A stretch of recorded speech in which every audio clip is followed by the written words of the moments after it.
It's happening. It's happening right now. It How you is feeling? How you feeling? live on the scene. Um, I'm feeling okay. I woke up weird yesterday and then weird today. So, I woke up weird today too.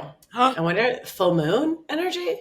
full moon. Sunday. Monday night was full moon. Yeah. And it Is was it like like the first residual? big, it was like the buck moon something something. Anywho, Yeah, sorry. I don't You know. can say hello if you want. Hey, we're talking about the moon. Wait, why'd you wake up weird? What does that mean for you? Well, yesterday I woke up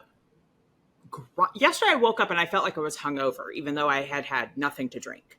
Oh, should I tell people that it's Claire here again? Hi, it's me. We just assumed this is what our fourth episode ish. Third, I think. Well, we did No. one where it was like officially me, and Yeah, this is yeah. our third catch up. Is it? Okay, so four. Yeah. So you woke up feeling hungover. Yeah, and now granted, I went to bed really late. What does really late mean? So, well, You're gonna get in trouble with your health coach. no, I know I will, but here's the thing. So Monday night, I went and visited a friend, and it Okay. was deep in Brooklyn, like over an Deep? hour away. Where? But that you're on the Upper West Side. That could be anywhere. Yes, South Slope. Oh, yeah, that's deep. That's Yeah, real deep. yeah. So, I mean, I wanted to catch up with her because she's moving to LA and like we are just Ooh, gabbing. uh-oh, So it was great. uh-oh. But then it was like, that's a lot of travel. But we Yeah. didn't drink, but we still, gabbed for hours. And then I didn't get back until like midnight. Yeah. And then I had some more work to do. So then Yeah. I was up for a few more hours with that. And then yesterday I just woke up. Well, granted, yesterday was very rainy and stormy and bleh. And it was also the 4th of July. Right. Which just is like annoying to me now. Right? It's just hard. It's hard not to be like, pessimist out the gate, but it's just hard to be celebratory right now. Yeah, I get that. I get that. Yeah. I'm like, oh, what country is that? I don't even know right? anymore. I'm like, I left him.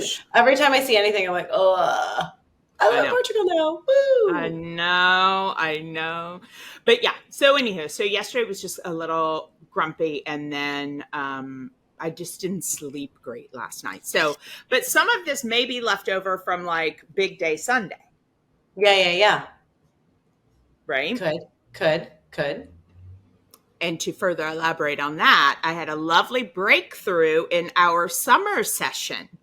Yes, you did. I'm sorry. I'm having these weird updates pop up on my computer, and I'm spaced out for a second. That's okay. You're like, spaced out. Here's the thing. Yeah. I thought it was. I thought I have this weird thing that happens to my computer every once in a while where it just like loses its mind and shuts down, and I got a little nervous that was going to happen.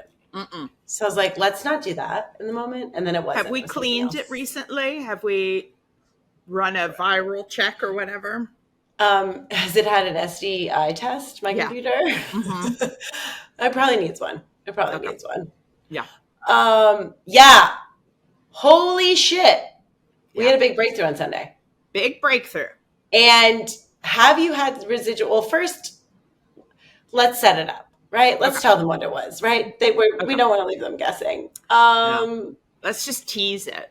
Let's tease it the whole time, and no one listens to this episode. You have really struggled to commit to your health, which is hilarious because you keep working with me. I know. It's so funny. I'm like, yes, I love to hear all the things I need to be doing, and I know that I need to be doing, but I just can't do it. I mean, that being said, you've made amazing progress in a lot of, like, it's just so interesting, right? Because and it ebbs and flows. It does. Yeah. And I think people come to me being like, I'm going to lose weight and I'm going to fix my relationship to pizza or whatever. And it's like, I'm going to always meet you exactly where you are. Yeah. And sometimes the food stuff's the last thing to go because it's the biggest tool that you have that you're still clinging to because of some other things, right? And you need to look at emotional stuff or, Right. really process grief or a trauma or something. Again, it's not about the food. No, it never is. It never is. And Right. sometimes that's not the most important thing, right? Mm-hmm. Like another client of mine who initially came to feel better was going through like a major divorce and Yeah. kept being like, oh, I haven't really been able to focus. And I always say to her, I'm like, we can't remodel the kitchen when the house is on fire. No. And people will come to me and the house will be on fire and they'll be like, but should I have more kale? I'm like, I think we need to look at other things. It doesn't first. matter. It doesn't matter. Yeah, it really doesn't matter. No. If the whole thing's going to burn down, we need to call the fire department first. Right. Well, and I think, obviously I've been working with you for years and there have been so many wonderful, like healthier from the outside on paper moments where I do the detox and I'm really doing well with that, but then I'll get hit with something emotionally, whatever, and I derail, right? So it's like I continue to come back. So I'm kind of recently, it's been harder these last, dare I say, 7 months. I want to say since January, like beginning of the year. I don't count December. Right. It's hard to be like healthy and attentive in December. But the thing is like, okay, fine. Have you been, well, you couldn't move for a while because you fell down. Correct. Because I pushed you on the ground while we were Yes, going you for a pushed me on while. the ground. That was so wild that happened while I was there in my presence. It's also so wild that was like almost 7 months ago or 6 months ago. That is Isn't that crazy? That is really crazy. Crazy. Wild that happened. And we were talking about this, and here it is, a real thing. So that was part of it. Sure. But the thing is like, I don't know, you decided to move to Los Angeles? Yeah. Like you've had some big monumental shifts personally, emotionally that have happened since then that like, there's no part of me that feels like you're doing anything but making progress. Yeah. And my conscious uncoupling happened in that time. Yeah. With my we both kind of lost best friends. Yeah. Which is Absolutely. interesting. Growth is so interesting like that with the friend stuff because, especially with women, we don't talk about how you do sort of outgrow people sometimes or not even people as much as dynamics. Dynamics. And growing in different directions and just, And I mean, that's what happened in my marriage. I felt we grew in very different directions. And like, that's a little bit more common, but it's exactly more commonly talked about, but it's the same with friendships. I know. Especially when it's like your family. Yeah. Same with divorce, but I mean, it's it's family. But anywho. Very roundabout. I have been struggling to get myself to like actually physically eat better and move my body. Yes, you have. Like it's been so hard. Like I will sit and argue with myself when I'm on the couch. Like you love this. You love to go play tennis. You love to go swimming. You love to walk. Get off the couch. And I literally won't. I will just continue to sit. And it's such I mean, obviously there are emotional, if I'm in a deeper depression or whatever, but it's like, it's very interesting because I haven't had such, that's not true. It's happened before, but like, I haven't had such a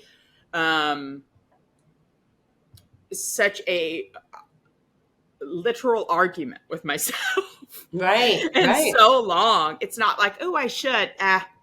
No, it's like I will talk to myself for a good 15 minutes about why I like it, how I'll feel after if I go exercise, like just move my body, not necessarily like go to the gym. And still, And it's so interesting, right? Because with clients like you, where it's like we knock our head against the wall a little bit, where you're incredibly smart. I know you love things like swimming and tennis, and like you are an active person when you allow yourself to be there. Stuff you really enjoy. I love being strong. Yeah. Oh, there's nothing better. There is nothing better than feeling strong. And so on Sunday, I was like, listen, like, we're not looking in the right direction, right? We're making this about exercise, and much like everyone does, right? They make it about food, they make it about their thighs. That's not what this is about. Right. And we started to get underneath a little bit more. And we're like, where is the resistance, right? Like, and the thing is this is what people do all the time. And it's so normal. It's like, I'm so frustrated with myself, or I don't know what's wrong with me, or why can't I, or and it's like, no, let's not judge it, or let's not be mean to you. Let's just be curious about what this is. Yeah. Why is this so hard? Like, so we really got you feeling into it, and you had what I think is maybe one of the most major breakthroughs you and I have had together in 3 years. A little bit. Yeah. Yeah. I think, so I realize that so much of it is attention and sympathy. Say more. So there is, when I was younger, I remember like when I wasn't getting enough attention. I mean, it's not a proud thing to admit, but it's like, this is me. If I felt a friend was hanging out with another friend more or something like that, you know, I would use some health something to like get attention. I even in elementary school, I told my friend I might have breast cancer. That's so weird. Elementary school. I didn't even have breasts then, so I couldn't have even formulated that. I barely did. I had seedlings at that point. But I was like, absolutely, I had breast cancer. So you need to still be my friend. I don't think I was aware of breast cancer then. You need to be my friend. I don't know I may die soon. I might die soon. You need to take care. You'll be sorry. You'll be sorry. I mean, that was always a fantasy when you were really mad when you were little. Like, I'm going to die and they're going to be sorry. Sorry. I know. So so we kind of dug into that. And where did that come from? Well, I'm still trying to figure out where exactly it came from, but I'm still figuring that out. But it has been validated in a way over the years with when my mom was sick, when my sister, I mean, we didn't know she was sick for that long before she died, but it's like any illness or unwell, what's the wording? Anyone that's unwell receives attention and sympathy. Yes. And so there's a part, and like when I broke my ankle, can I explain to you the high that I had on that? Really? There was almost a moment. Like I was so upset by it, but at the same time, I was like, well, I can't do anything. And like people would ask me how it was and how, whatever. So it's like this weird need for, it's like you almost get a pass. Yeah. For however your achievements, your functioning, your survival, you get a pass if you're not perfectly healthy. Yeah. I remember in like first or second grade, one of my friends fell off like a bunk bed at a sleepover and had a black eye. And everyone at school was like, oh my God. Yes. And I thought it kind of looked cool. And then I just kept hoping I would get a black eye. No, of course. This is what we do. Yeah, this is what so we do. Interesting. I also got glasses. Here's what's crazy. My nemesis in elementary school in third grade got glasses. And I said, no way. I'm getting glasses. So I was like, Mom, I can't see, whatever. Turns out I needed them. And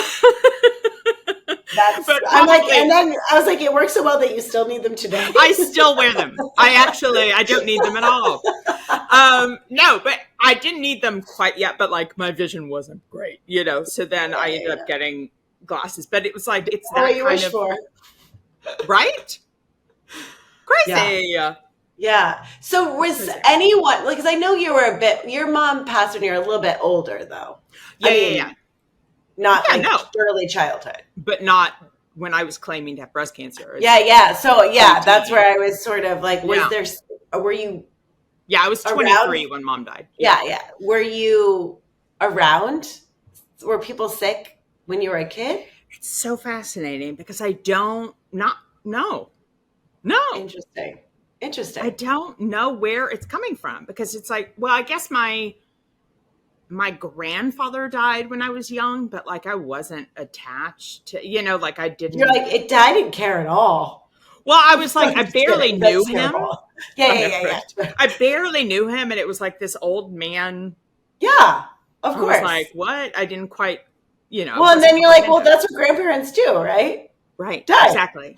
Right. And it wasn't like What a he had a job. prolonged illness or something, Right, but right. He like, was just like an older man. Yeah, yeah. yeah. And my grandmothers lived for quite some time. And yeah, they were never really, well, I guess my grandmother had like oxygen, she had emphysema, but Hmm. like, it wasn't, that wasn't gaining a ton of attention or whatever. Right.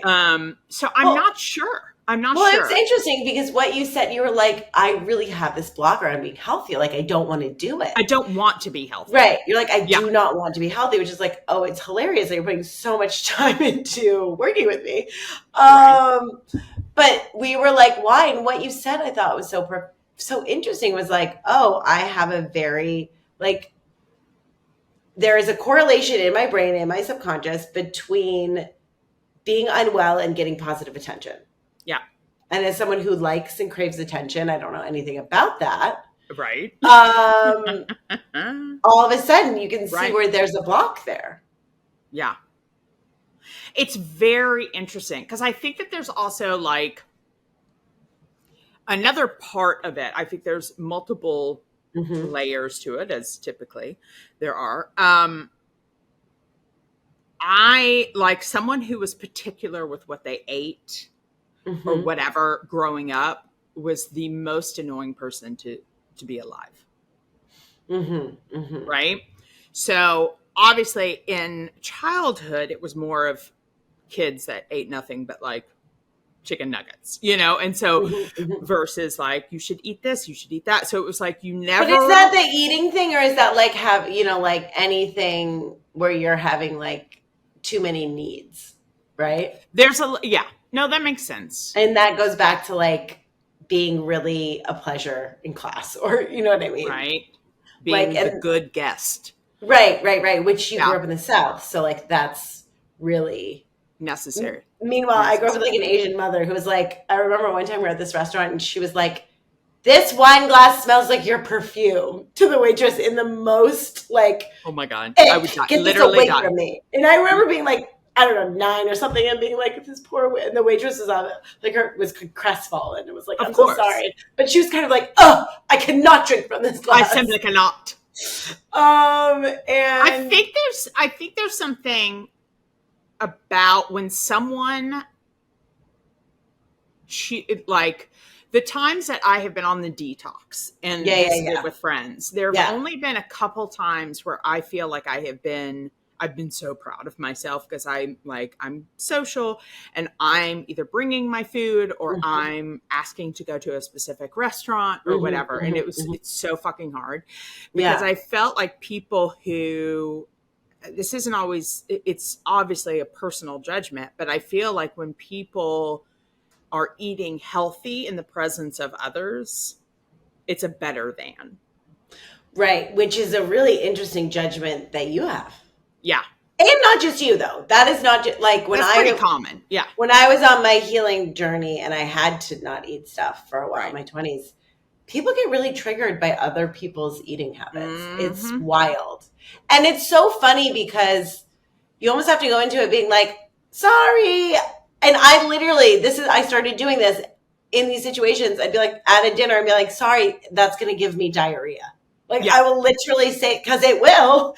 And and then people everyone's are like, okay with that. people People are okay. understand not Like, wanting diarrhea out.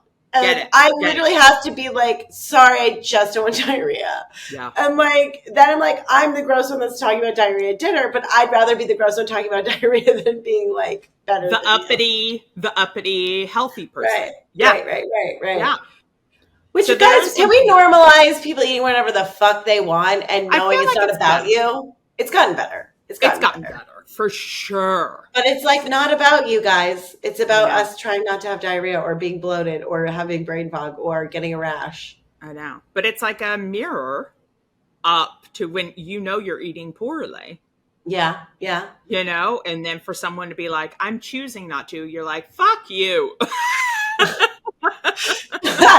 the fuck? Why are you trying to make me feel bad with your damn salad? How dare you? Which is just interesting because it continues to go back to like your people pleasing Yeah. tendencies and your Opinions of me. self Yep. sacrificing and your inability to take up space in ways that maybe are more meaningful to you. Yeah. Yeah. I think there's also something about, I'm still untangling it because I'm not fully sure, but there's something also about gaining attention, Mm-hmm. when I physically look better and healthier, That you're afraid of? that I'm afraid of, because I think that was my only value. Yeah, yeah, All of, yeah. growing Yeah. up is how you Yeah. physically looked. Right. So Because of there's almost a modeling. defiance in not being physically fit, or I mean, there's the one thing, being skinnier versus being healthier, that can be Right. the same, but also not necessarily. Not necessarily correlated. Yeah. Right. But I mean, obviously, if I was in a healthier place, food and exercise, I would be more slender than I currently am. And I Yes. think that it's something that's like annoying to be like, well, why can't I just get the same attention when it doesn't matter what my size is? Mm-hmm. Which also, it could be true, but I'm not seeing it. You know what I mean? Like, Yeah. and also just my mentality around it. You put out different energy. It's all. So I don't know. There's still a lot of unpacking, but I think for the first time connecting with the sympathy and attention, Yeah. like that was huge. That was huge Yeah. Yeah. on Sunday. Well, it's so interesting. Whenever we're resistant to, like, this is where this kind of work I think is so important, where you start to notice where you get triggered and it's like, okay, there's something deeper here. If I'm Yeah. seeing patterns, if I'm getting more upset than I ought to over a situation, Yeah. that's something. And then it's always an invitation. Like Mm-hmm. the more uncomfortable you feel, right? The more you're noticing yourself getting really upset because people are eating unhealthy or healthy Right. or unhealthy, Right. whatever it is. It's really very, very, very interesting. I'm like, I am doing the dance in my mind about, okay, do I talk about what's going on with me and overshare? Yes, we're going to. We're going Well, I was to. going to give an example, but I was like, this is a lot to put out there. I can't Girl, produce I and want you star to. at the same time. Do I know. not. No, you have to be. Listen, I people aren't know. tuning in just to hear I about know. me. Yes, They're they tuning are. in to hear about you. This The is Claire catching Show. up. It's Left Through It with Claire Burns. Didn't you know? No, it's not.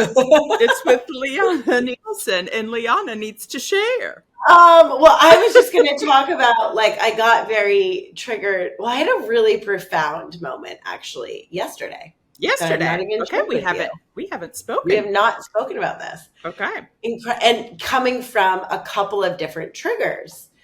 And it was really interesting. So let me back it up a little bit and give some framework. So I, as we know, I love self-work. That's how I got here. Yes. I am very introspective. I love, I did therapy for a long time until it didn't feel right. And then I was working with different coaches. And I'm always looking for ways to learn and grow because that's like my favorite thing and, what I feel like I'm here to do. Of course. Yeah. And a few years ago, after my husband and I separated, my friend who I was living with turned me on to Be Magnetic work.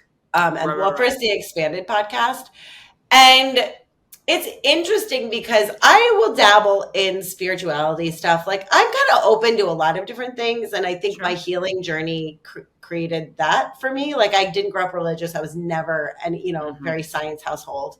But then when things aren't working out and you start kind of listening to your body and meditating, it was like, oh, wow. To me, I mean, and I don't like talking about this stuff too much because I think that people get very turned off by other people's, I think it's very personal, right? Like It's your very personal, yeah. relationship to like spirituality and religion, I think do Certainly. what works for you as long as it's not hurting people and like don't put it on other people is Right. kind of how I go about it. Yeah. But I got turned on to, well, it opened me up. My healing journey, I saw and I started to experience certain things. And with coaching, like just interesting synchronicities and people, setting intentions around. It just was like, oh, okay, there's something else going on. Whatever Yeah. it is, who knows? And someone turned me on to be magnetic work, which is essentially, she calls it neural manifestation. And the whole idea, and I am not getting paid to talk about this, but I should be. No. But Because sometimes you've spoken of this sometimes by the acronym TBM. yeah, TBM So work. just like connecting Yeah, those. yeah. And I should get kickbacks because I feel like the amount of clients I turn on to this work. The reason I really like it though, and like at this point, it's so funny because she redid all the videos, this woman, Lacey Phillips, whose company it is. She redid all of the videos and partnered with a neuroscientist and an EMDR therapist. So there's science now behind these. And you could literally replace the word, I feel like now, manifestation with like a life you want to create, essentially. But the whole idea is, and I believe this whether or not you're talking about manifestation, you are only going to be able to accomplish or call in or manifest things to the level that you subconsciously believe you deserve. So much of the work is going back into your subconscious and like healing things and creating new neural pathways. And it's so crazy to me because when I first started doing this, I was like listening to the podcast. So you're hearing people's stories. Yeah. And you're like, wow, after like listening to it for a while, I was like, wow, I don't know. I'm in a very sort of vulnerable place. I just, left a very secure situation. I'm devastated. I'm scared. There's a lot going on. Like, this sounds like interesting work to dive into. And so I did. And it was very interesting because so much of it's essentially these, she calls them like a light hypnosis, but they're essentially guided meditations. Okay. And journaling prompts paired.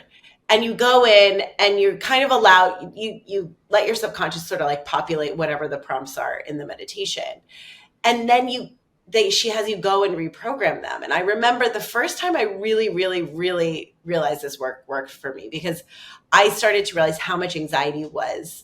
Like I'd done a lot of work and I'd healed my eating stuff. I healed my body. And I realized my symptoms would sometimes come from stress. And I would notice that my stress would sometimes come from my anxiety. Sure. And I was like, okay, I know I haven't always been this way. Like I was always highly sensitive. I was always kind of anxious. But like this is now really like my anxiety has kind of gotten out of control. And it's like making me shit blood essentially sometimes. Yeah. I'm like, this is not great. No. And I could just tell I'm choosing this essentially.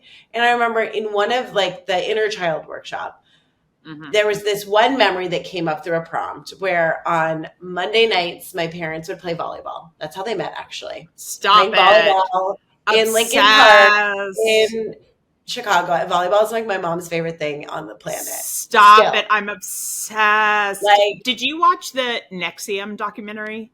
No. Okay. I won't. But if anyone has watched that and thinking about that, I'm positive it wasn't in a cult where they met. But go ahead. No, they were just, it was like pick up summer volleyball. Sure. No, I love it. And why was I talking about that? Sorry. It was a Sunday night. Oh, yeah. So my whole childhood, they would play volleyball on Monday nights at the rec center. Okay. And it was in the evening though. So I unless I napped during the day, I couldn't always go. And I would have so much. I remember having anxiety on Monday nights being like, am I having a babysitter? Am I going to be able to go? I really want to go. Like, it was this very visceral, because it was always like different babysitters. There's just like not a lot of consistency in my childhood, which is what made me so anxious. Yeah. And I remember going back into one of those memories and they're like, okay. And then being the person that came to babysit me. Oh, and wow. I got to be the one taking care of little me, who was like 5 or something. Wow. And it was like me now. And I went, oh, this makes me want to cry still. I was about to say. Are you crying? To the eyes. I went in and I sat on the couch and I took little me into my lap. And I was like, listen, for the rest of our lives, whenever you're, oh, now I'm crying. For the Yeah. rest of our life, whenever you have anxiety about who's going to watch you or where everyone's going or who's going to be there, I'm going to be the adult in the room. And I'm going to be the one looking after you. And you don't have to worry about anyone else because I got you. I'm Oh, like, never again will you need to feel unsafe or not looked after because it's you and me now. And I felt something deep, deep, deep in my core release. And it was yeah. like the first layer of my anxiety addiction gone. And it never came back. Like I felt viscerally different. Wow. And this was like the first workshop I ever did with them. And I was like, okay, I don't care what Jesus. this is. This is incredibly beautiful. It's working for me. Yes. And there are workshops where there's like an inner child one, there's a shadow one. And if you're not familiar with shadow work, it's these parts of your personality that you've rejected that maybe society or your family or culture say is bad. Yeah. So we Yeah. have these parts of us that we feel very ashamed by, and that sort of changes. Hmm. And then there's like a love workshop, a money workshop, a boundaries. There's all these different Yeah. ones. And I went through all of them that first year, and then since have done them once a year after a big transition. And Yeah. I knew coming here because I love them and I love recommending them to people because Yeah. it's almost like self-guided therapy that you Right. can do at your own pace. Yeah. And because it's prompted by as long as you have a willingness to try, Yeah. right? And not fall asleep, it's also going to be guided by your level of I think that we only are ready to deal with certain things when we're ready to deal with them. And so when Certainly. you're Yeah. doing self-guided work, your subconscious is only ever going to present you with what you're ready to handle versus like you work Yeah. with a therapist that might end up pushing you or not that, you know what I mean? Or Yeah. you end up in a situation where someone's like pushing you a little bit too much and maybe you're not ready. Or like, this is very self-guided. Hmm. So I've been, and as you grow and evolve, right? You have more things. You're always, I mean, there's always more work to do, unfortunately, right? Yeah. So Yeah. as you grow and evolve, there's more work that comes up. And every time we get bigger and expand, right? Every time you step outside your comfort zone, all of those old wounds kind of light up again. And they're like, Yeah. but I'm so coming here, I've had a lot of like really early childhood stuff come up for me, which I've found really surprising because I felt like I've done so much inner work. Yeah. And so recently, there are two situations. And with TBM, they talk about how love and money are connected Yeah. because at the core, they both represent security for most Sure. humans. Hmm. And often, how you do one thing is how you do everything. There's relationships there. And if you are struggling in one area, you sometimes are struggling in another. It doesn't always have to be that way, though. Sometimes it's different.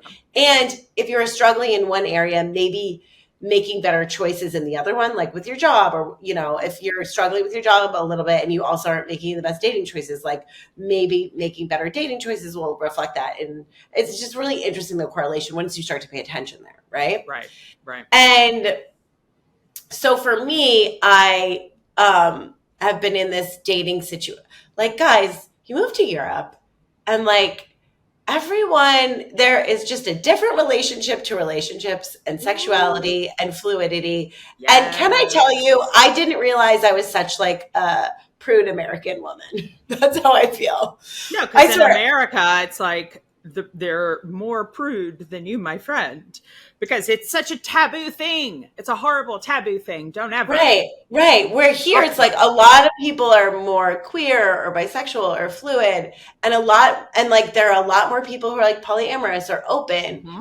And I've been in a dating situation with someone who has experienced being polyamory, and that is polyamorous, Yeah. and that is not something that we were experimenting with it, but there are a lot of conversations about it.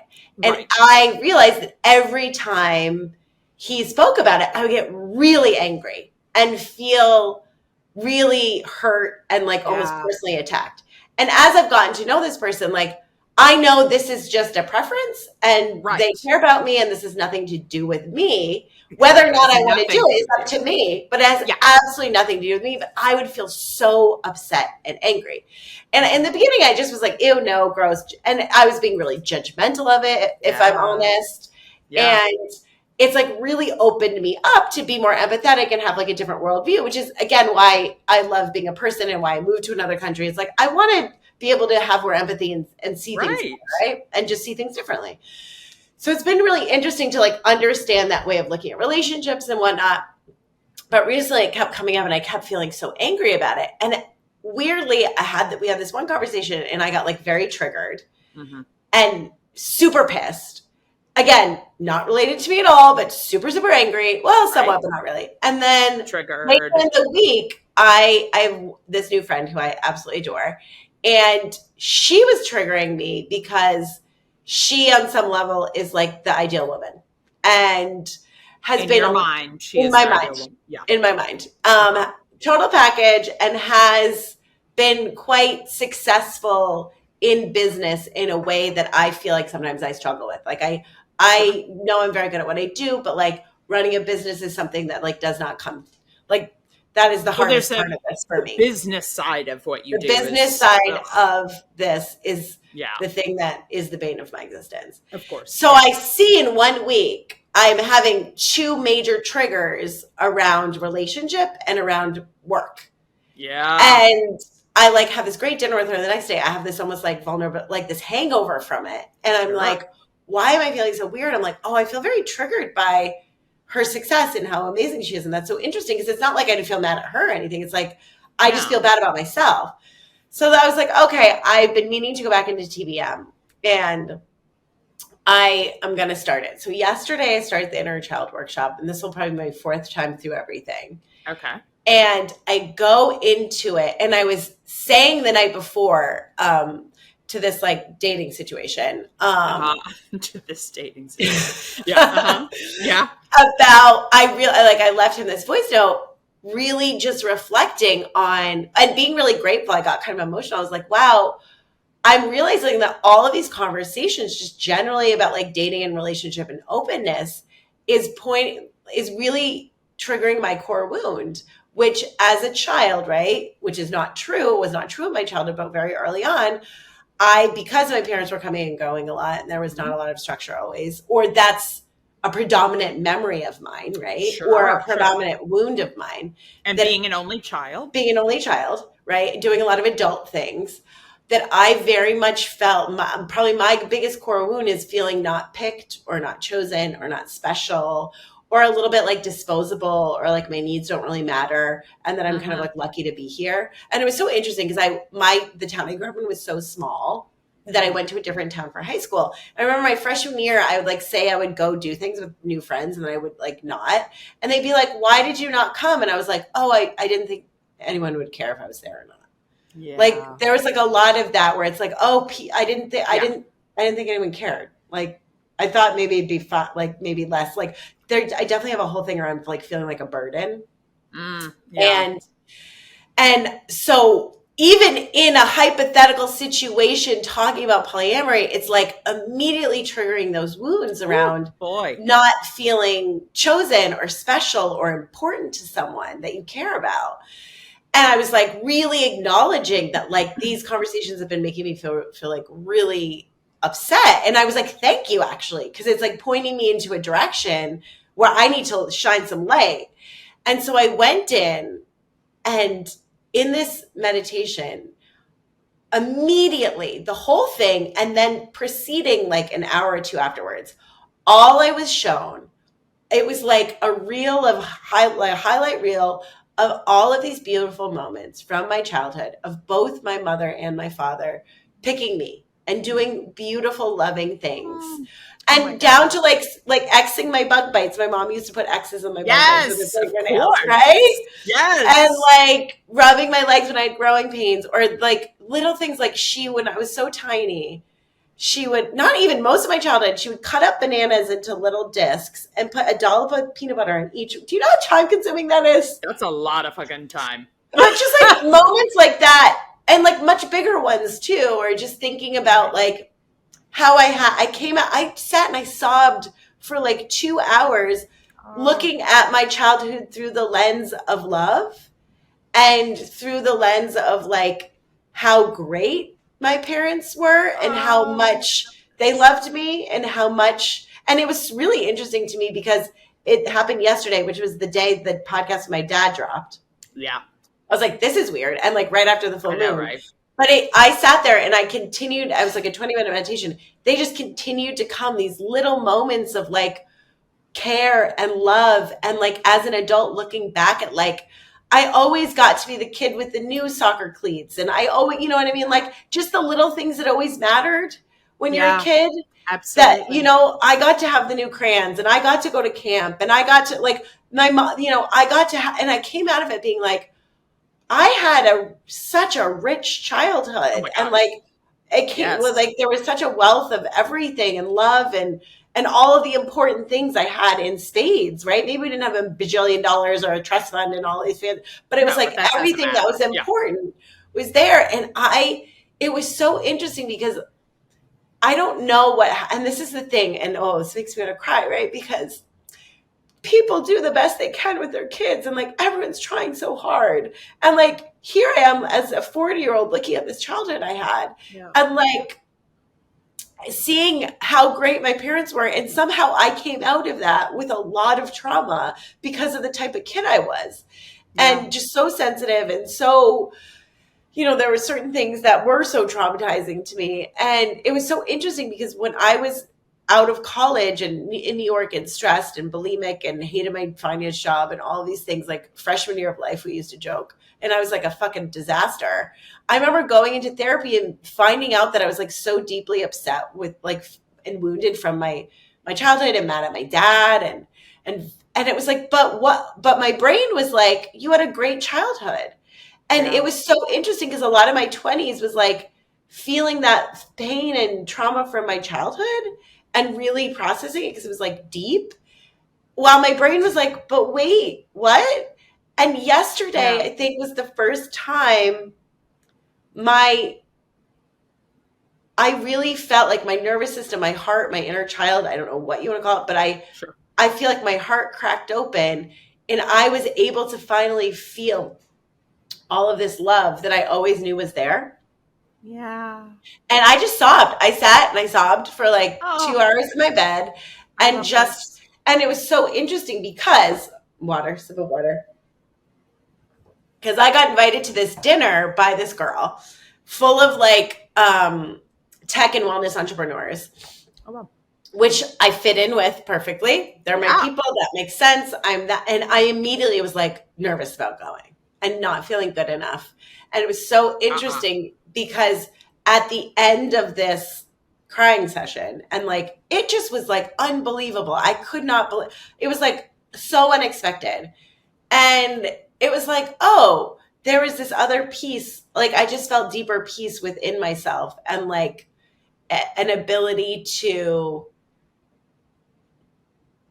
feel good in who I am totally. Yeah. And it's really interesting because Oh, the longer I've been in this space, you know, I was bulimic, I was depressed, I was anxious, I had an autoimmune disease, like whatever. Um, you know, I just want to be healthy, right? And like as a health coach, you just want to, you know, clients are coming, you just want to be healthy. But at the core of it, it just feels so much like self-love. Like, and the yes. longer you go on this journey, yeah, it's like, oh, how do I just make loving choices? And I joke that like so much of my job is like begging people to do stuff that feels good to them. And Absolutely. like it was just so interesting because that is self-love. Like if we are Mm-hmm. not taking care of ourselves, we have a block there. Mm-hmm. And Mm-hmm. more and more, you know, how can you just like who you are and have peace with it, right? Because if you like who you are, then you can listen to what you Mm-hmm. need. Mm-hmm. Then you can trust yourself. Then you can go after your dreams or, you know, show up fully in a relationship or be a good Yeah. parent, be a good friend, right? It all really feels like that's the core of what this is. Mm-hmm. And for me, it started with nutrition and food. And for my clients, it's the same. But if you stick with it long enough, it is like, it's love. How can you really love and honor yourself? Because when you do, we all win, right? Because you get to figure Right. out like Yeah. what your special magic is that you have to bring to us, Yeah. and and then you're a happy, healthy person. I know. I understand. Listen, my absurd, like, what's the word I'm looking for? just defiance of being healthy is such a privilege. Yeah. You know what I mean? Like, Yeah. I get that. And then I get annoyed with myself Yeah. because that is the case, right? Because Yeah. I am healthy enough to treat my body poorly and it's still okay. Must be fucking nice. Right? So it's like, I feel like I'm a delicate flower sometimes because I have like sinus infections once a year, like whatever. Right. But that's not so bad in the Yeah. grand scheme of things, especially now It's because a I feel like privilege. It is it's a such a privilege. privilege. And so that is, yeah, that's, But it is like, if we want to bring this back to a self-love piece, yeah. because that's where I thought you were going with it. Well, no, I think so because there's also, I have this like privilege guilt a little bit. But that may not be a part of it, but I do because I don't understand like why I was born where I was born to who I was born to, all that kind of stuff. Yeah, But but we can't go down that for any, we because can't like go that's down that. well, guilt is completely useless, right? So when you Yeah. start feeling guilty about stuff you can't control, you just start feeling bad. You get Right. And then I disconnected from it. You sit can't do further. anything. Right. And then I order more food on Right. Seamless and sit lower You in get the couch. paralyzed. You get Yep. paralyzed. Like you Yep. can't, there's just no point. Guilt, Right. there's like completely no point to feeling Yeah. guilty. Yeah. But it Yeah. is a No, the self-love self love piece. is a very, very, yeah. It's so interesting because I feel like there's like I have two truths. Mm-hmm. One, I fucking know I'm the best. I know what I'm good at. I Mm-hmm. feel Mm-hmm. good like when I'm doing a production design job, when I Yeah. get booked to act or to host or Yep. the things that I know I'm good at. Yep. I I have no doubt. I don't have imposter syndrome in those Right. situations, Right. right? Yeah. But then at the same time, I'm disgusted with myself and I'm not enough or I'm not worthy or Mm-hmm. I don't Mm-hmm. want to bother. I don't Mm-hmm. want to, it's like those truths are so, they're both very real, Mm-hmm. Mm-hmm. right? Mm-hmm. So it's hard sometimes when you talk about not just you, just in general, talking You about self, specifically. you specifically, Lianna, when you say, no, but talking about self love and self worth, because on one hand, I'm like, oh, I have all the self love and self worth when it comes to like professional, like I know that I'm Mm-hmm. worthy of certain like of jobs and Mm-hmm. getting Mm-hmm. this and whatever. Mm-hmm. Am I doing as much as I could to get those things going? And no, but like I have a confidence and a belief in that. But then Mm-hmm. yet so much of my daily actions do not support that I have good self-love and self-worth. Yeah, and I don't even think self-love is like, I'm good at this stuff, right? That's just like facts, Okay. right? On some Okay. level, right? If we're going to zoom out, like Sure. Sure. that's Sure. facts. These are just things you're really Yeah. good at. Yeah. And Yeah. I think at the core, it like with the self-love and the self-worth stuff, it's like, well, think about it. If you had like a baby bunny, we know I love bunnies. Oh, we love a bunny. You had a baby bunny or a baby anything, or a reptile. I don't know what you're into. Sure. Sure. And like when you just boil it down to love, would you just take care of this thing half the time? Yeah. Right. And like we could take the self in front of it because that makes people want to barf, including me, right? I know Self-love, it's self such an love. overused It thing. is, it is. But just love, unconditional love towards yourself or towards this baby thing, whatever Yeah. it is. Cricket, tiny, tiny cricket. You love bugs. Cricket. I don't know. Um, you That would reminds me. always. Sorry, that reminds me. Years ago, I was doing this like career path thing, Uh-huh. and we had to come up with like an image and a name for our inner critic. And Uh-huh. I drew and came up with Jiminy Critic. Ooh, and it was a cricket, I'm assuming. Well, yes, of course he was a Did cricket, he have but a like, top hat? of course he had a top hat. Of course. And he was in the picture I drew, he was smoking a cigarette. Oh, Like, thank goodness. yes. Thank But goodness. anyhow, I'm so sorry to derail, but I just made me That's think of okay. Jiminy That's Cricket. okay. That's it kind of makes sense. Yeah. But if we just think about love and like loving someone or something, you would consistently care for it. I saw Jay Shetty. Yes. Sure. I saw some, I follow him on Instagram, and Yeah. a clip of him talking about, I believe it's a story of the Buddha. And so it's like, what's the difference between like and love? Mm-hmm. And if you look at it with a flower, if you like a flower, you pick it, you smell it, and then you throw it away. If you Mm. love a flower, you continue to show up every day and make sure that it's growing. And I was Mm. like, wow. That's an interesting, I mean, and that's very much of what you're saying, right? It's Yeah. like you're Yeah. continuing to cultivate and pay attention and like want the best for it Yeah. versus just like an immediate like, oh, I like this. Okay, done. Right. Well, it's really interesting to me because this is like I guess I started TBM in 2020. Mm-hmm. And I was listening to one of the podcasts and they were talking about this woman who's had like a sort of similar career trajectory with her like printing and drawing business, where like did really well for a while and then was like not doing as well. And there's like this Mm-hmm. up and down journey that I could really relate to. And it was funny because she was saying how when you do all this work to cultivate like self-love and self-worth, sometimes you get to this on the journey, you get to this like overcorrection into your ego. Ah, yeah. And I was like, Wow, whoa, that's so true. oh my gosh. I see exactly where that kind of happened to me, where I was like, oh, interesting. And then some of the choices, when you start making choices from ego, tend to not be the most heart-centered choices, right? They tend to, what do Absolutely. people think, or what's flashy, or what, you know what I mean? How do I look good, or whatever it is? Be better than other people. Like, how do, Mm-hmm. I deserve this, so I'm going to like spend money in certain ways that maybe don't make sense. And Yeah, it's like, and it was like really interesting because I was like, oh, wow, that I see in part of this journey, like that for I sure. totally see for me.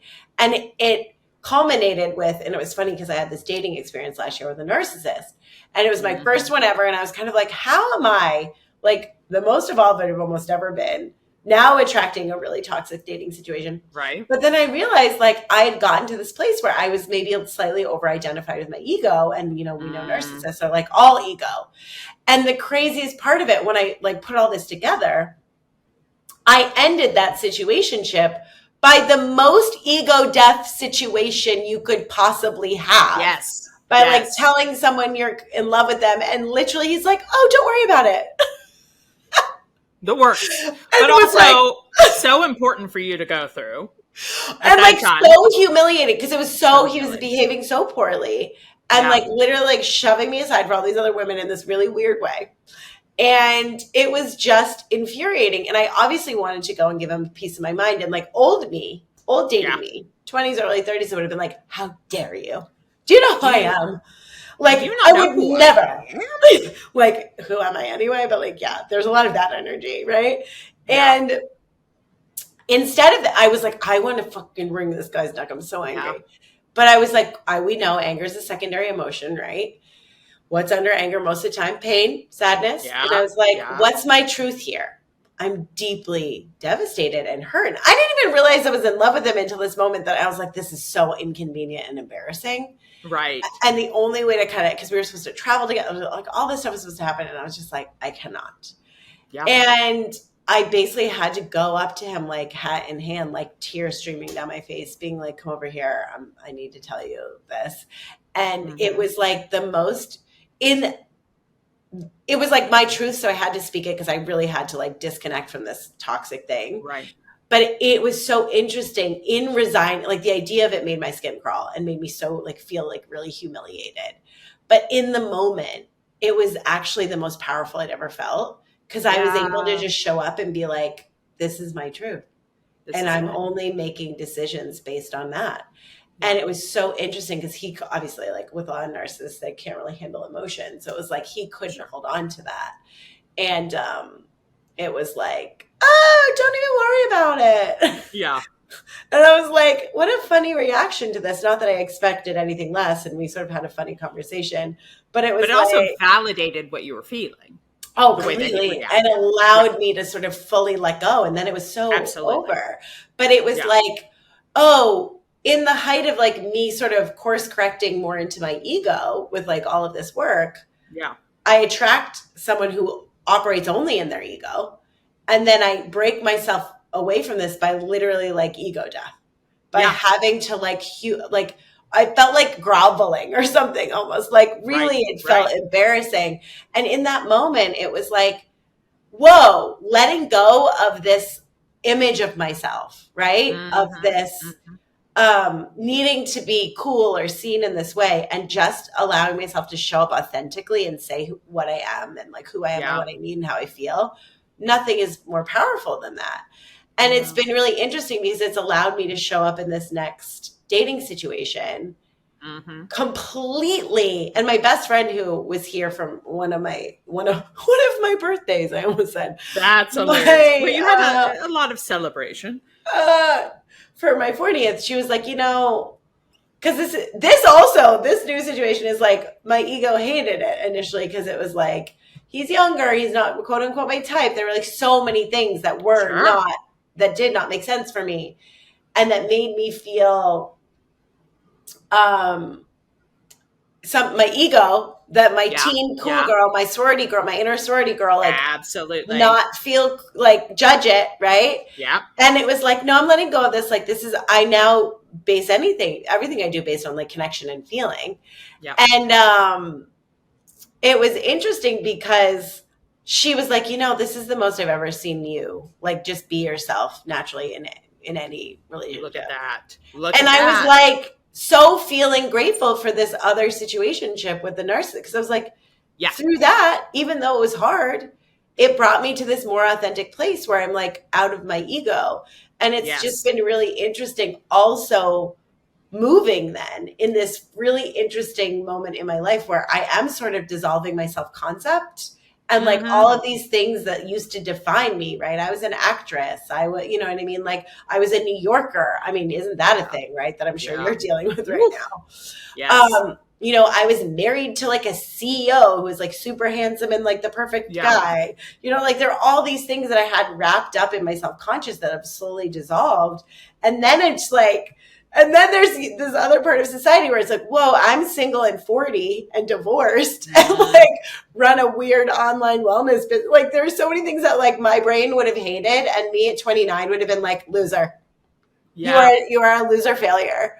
And it's just so funny to be in this space of like, wait, I love my life and this is like the happiest I've ever been. How Yeah. interesting that like your ideas around what is cool it's like how can you just let go and say yes, because so much of our relationship to our ego and our self-concept keeps us small, Yeah. keeps us afraid of what other people are thinking, Yeah. keeps us in our comfort zone.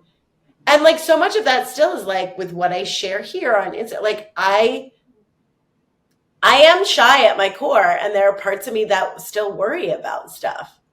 And Yeah. it's interesting to Of be course. like, the more layers you peel away, though, and the more you let go of a lot of this stuff, it's just like there's just less anxiety. I just feel like I just get closer and closer to peace and just like true satisfaction and contentment, and like That's not beautiful. needing anything outside of me, whether it's a relationship or it's a cocktail or it's a brownie or Right. it's a new handbag. It's sort of like all of that is not what feeds me anymore. And man, Mm. gosh, when I was younger, all of that was what Well, I that was needed all it. the time. Well, I do think that also it has helped. I think that the boxes of this is what it looks like to be successful. This is what you have to do to be successful. This is what you need to wear or own to be successful Mm-hmm. has changed drastically from when we were growing up. Yes. Right? Yes. There is Yes. so much more. I mean, the world, first of all, is completely different. Yes.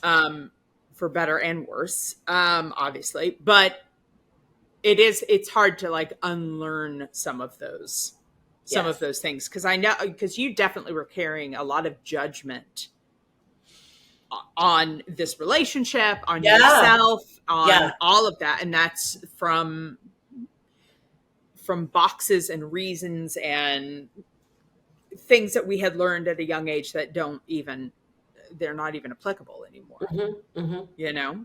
But let me bring this back around, because you said that you did leave a voice note, and you can share as much as you want to.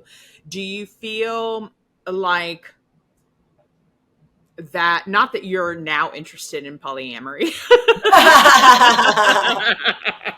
not that that is the case, but I know that there's been a lot of questions of like, what is this relationship for you? Like, how much are you Yeah. showing up? How much is whatever? Do you feel more settled with that after this breakthrough yesterday?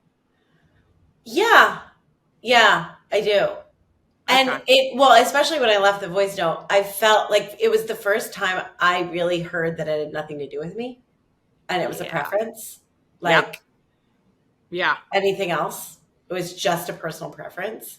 Hmm. And like feeling threatened by that or feeling like that it was personal to me Right. was just not true. It just was Yeah. not true at all. And while I am not interested in polyamory, it Right. was funny because I try anything on like in my brain. It was funny and I really was like, because the way he talks about it is,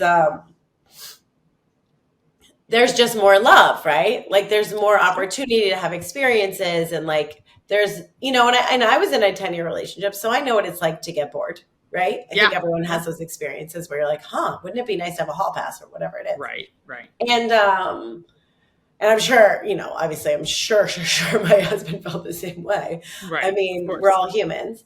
Right. And so there's a part of me that I'm like, wow, that seems very intriguing. But I also feel like, I don't know about you, and I've been having a lot of these conversations just with people in general, because now it's Yeah. just like a conversation I've been having. I don't know how to not have feelings around. Like, I don't know how to not fall all the way in love or all the way down the rabbit hole. So if I have like a primary partner that I love, and maybe this is different though, if Right. you start doing this like 10, 15 years in, right? Like something different. Sure. And But also, like, just to clarify, there is a difference between polyamory and open relationships. right. Because polyamory is when you're all together, Right. right? There's multiple partners. You may have a primary, but there are multiple partners. But they're not all dating each other. Like with polyamory, right? Like you have a primary partner, but then maybe I have a side partner and you have a different side partner, and we're not all in a relationship. The yes. I'm Yes. like, do I even But there understand what I've has been to talking be, about? I mean, it can be, here's the thing. It can be defined however you would like for it to be defined, right? But Right. polyamory typically is like a throuple or two couples, and so there is almost dating within that, and so I see. you're connected to each So other. what's it called when you have? What's it called when you have other partners that your partner is not connected to? I mean, I thought that was also polyamory. That You guys, we're not experts here. be. This is not about. If it's like a soul, and that could also be considered an open relationship, because an open relationship is where it is communicated that you are, it's things. like we are primary, but we have other things. Right. So, and however you talk about whatever amount of information you share is discussed between the two primaries. Right. But, yeah. So there's a gray area. Right. Well, whether it's open or polyamory or whatever, I love, guys, do what you love. Like no judgment, really no. There was never judgment before. When it was closer to home, I started to feel judgment and threatened, obviously, because of my wounds around that. Of course. But the point I was trying to make was, if I start getting into a secondary relationship, I probably don't want to be in the first one anymore. No, that's just like happened to me. So I feel like I wouldn't be a good person to do that with, because I'm like, I'm just going to fall in love with someone else and run away, probably. So then the question is, could you be in a relationship where they could have someone else? No. Yeah. Okay. No. Well, and that's the other part too, because I think that I don't know. I think it would be hard. I'm a bit of a jealous person. I think it would be hard for me. Right. And I also think that, and this is the conclusion I came to with it, life is not very long. We have a limited amount of time. Mm-hmm. I would much prefer to learn Portuguese, continue to cultivate my meditation practice, take more trips to Italy, than spend time having a lot of weird, complicated, emotional conversations with multiple people. And I feel like being in one relationship is a lot for me. So the idea, like, I just rather learn Portuguese, honestly. Honestly, I love That's where I got to. I'm like, love it. no judgment, and like people who can play like emotional gymnastics, oh my God, more power to you.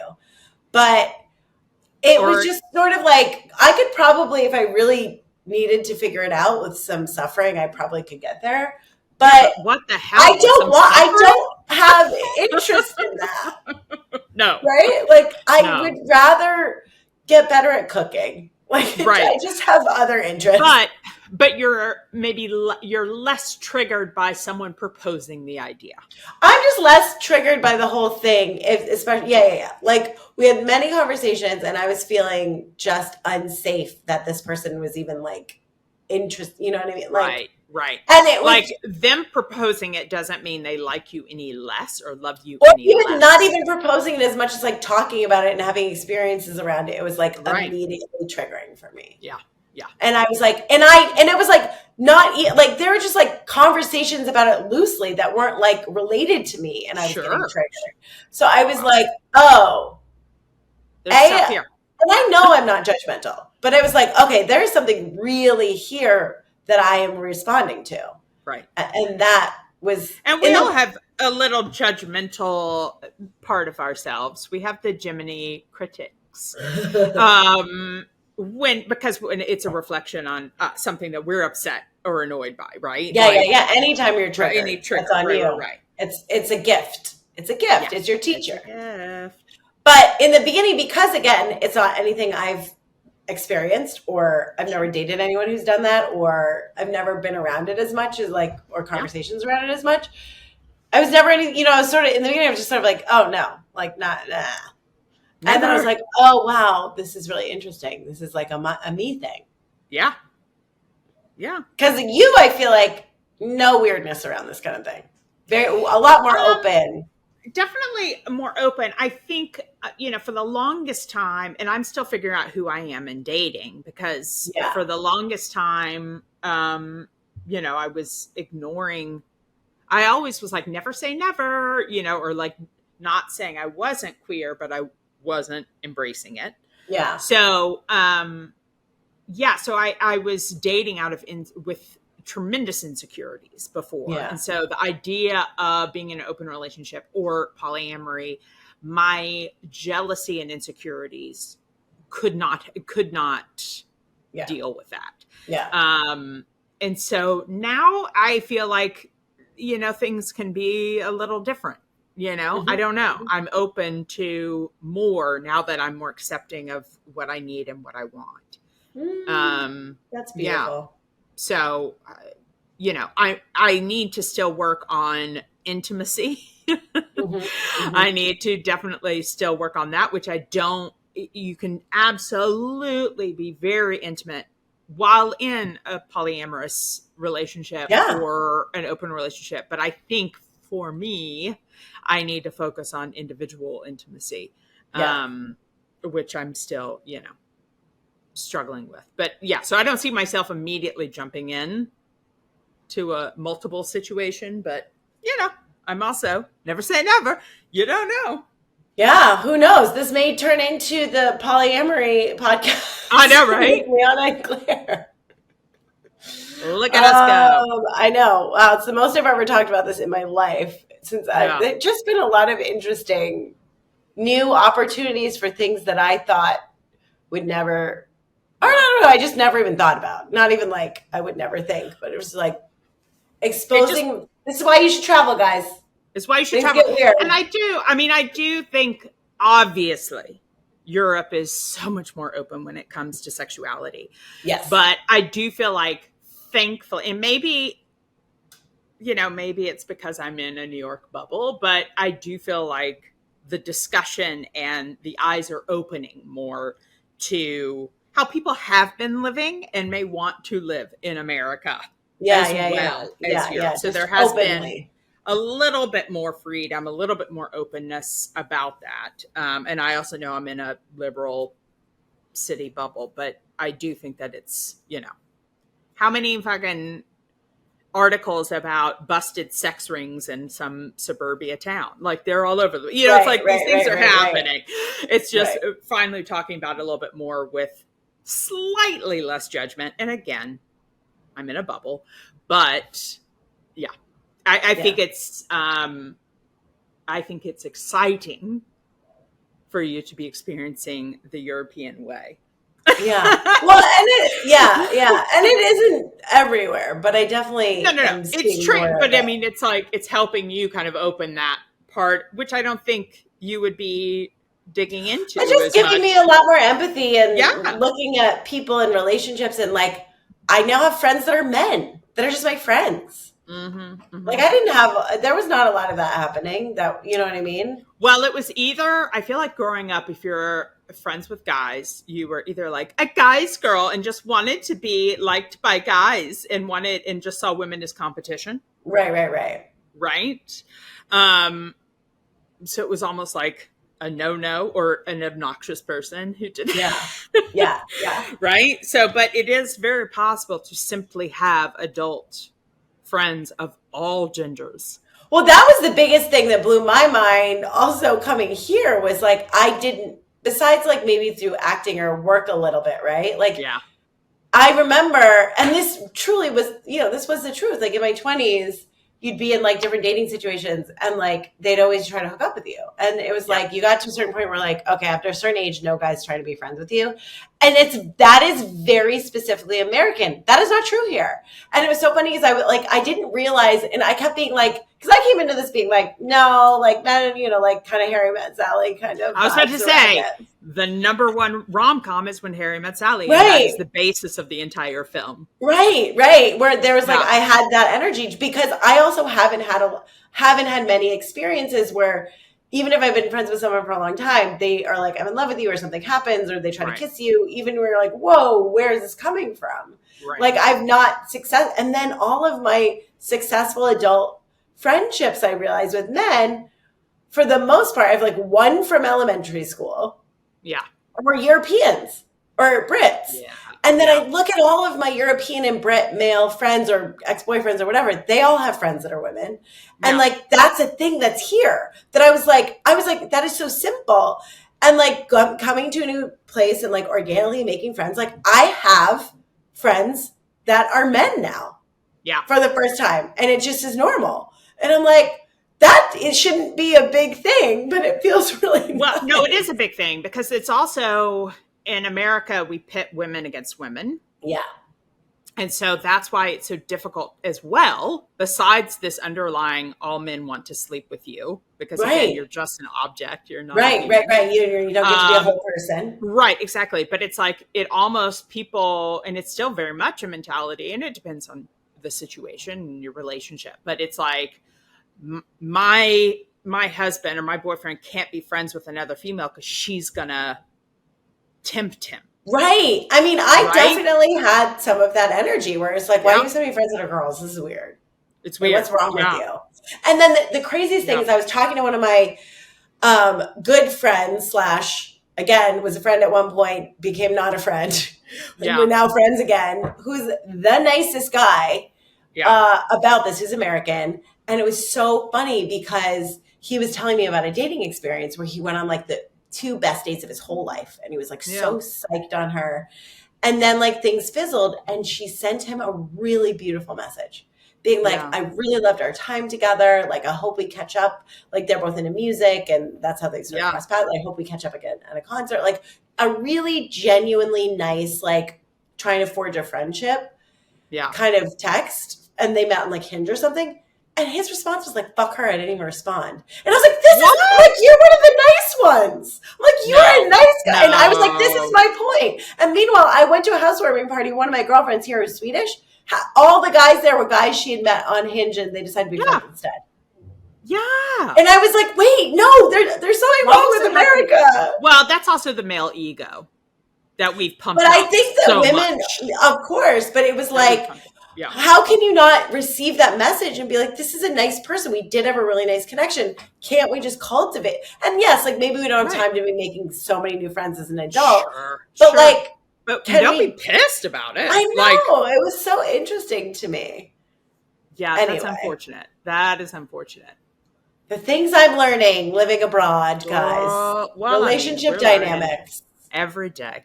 every Every single day. day. No matter where you live. You know what I mean? Figuring Truly, that out. truly.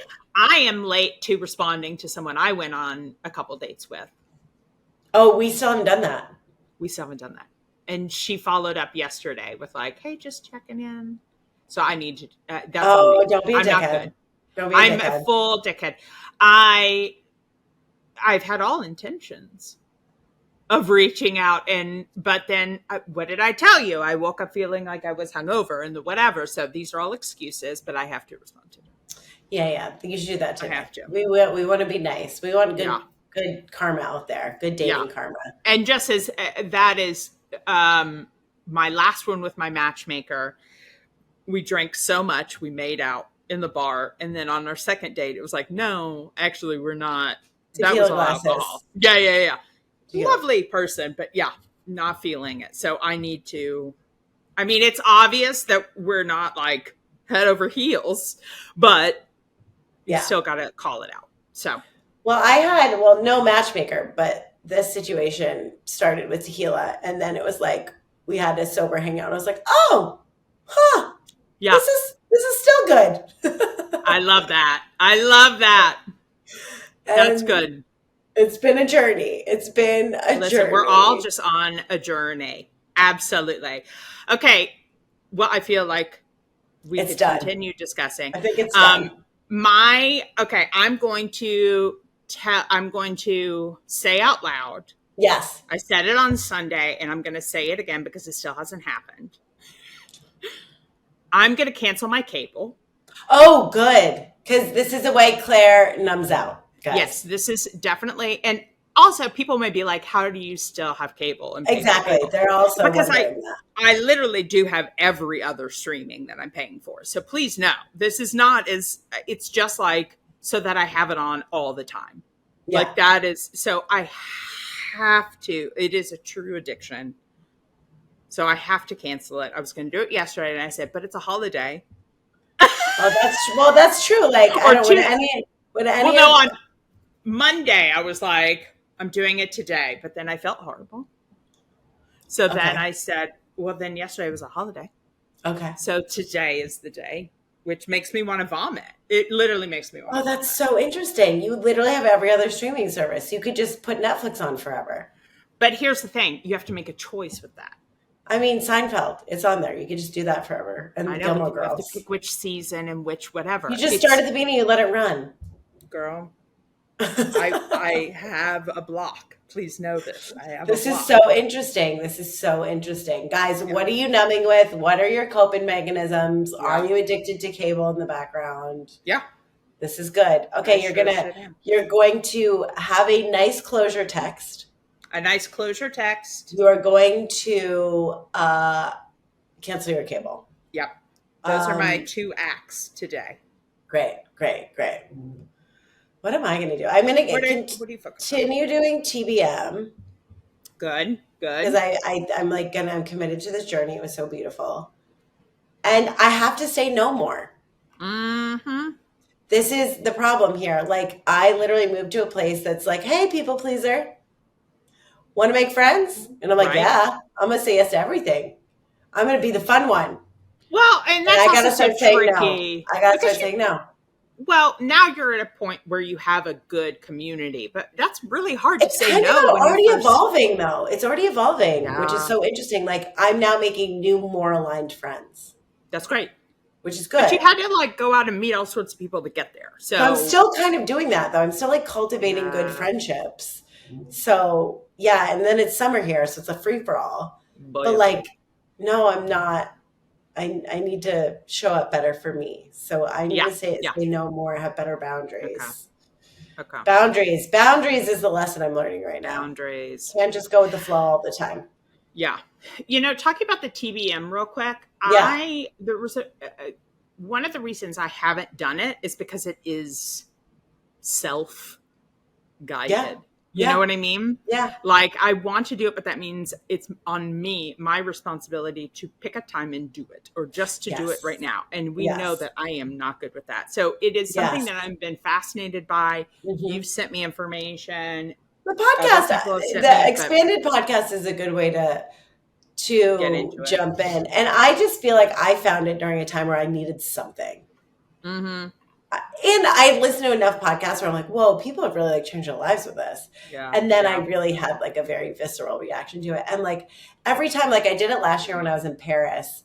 And I remember I uncovered in the shadow workshop, they Yeah. make you find a word that is like really representative of parts of you that you've been hiding. Okay. And for me, it was slow. Mm. And it was Interesting. Okay. like, because I process things slowly, I make decisions slowly, I like to move slowly, I don't know how I feel about things. Everything takes me a long time, which was Mm-hmm. funny when I learned as a reflector in human design. I Yeah. was like, well, that makes sense. Everything follows a lunar cycle. Like, if I could have a month to figure everything out all the time, like, oh, thank you. What a Exactly beautiful right. thing. Yeah.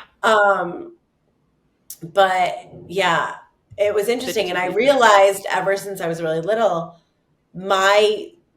the way the ideal way for me to approach the world is slowly. I'm so sensitive. I take so much information in. I like synthesize things really slowly. I just want everything to be like slow and luxurious.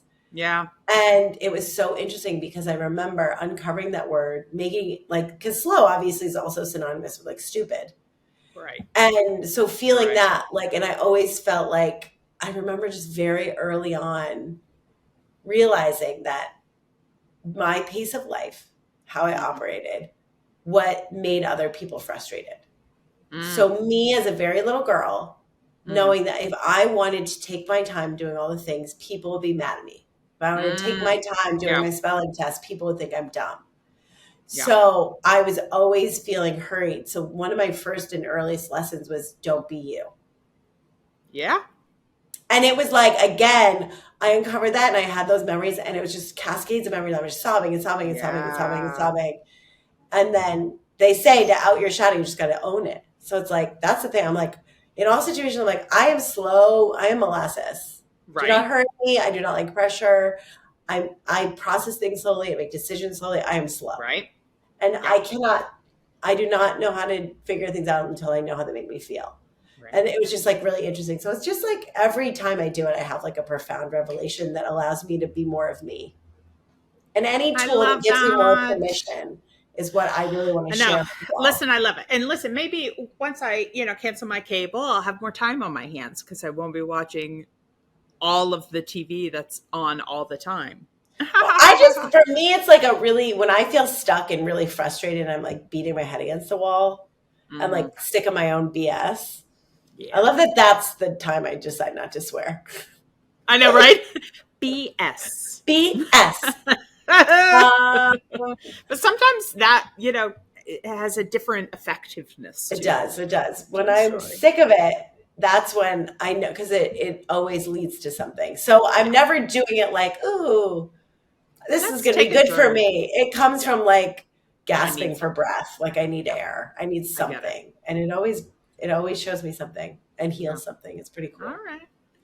I know. All I've heard right. nothing but good things. All right, Okay. guys. Thank you for listening to the polyamory episode. No problem.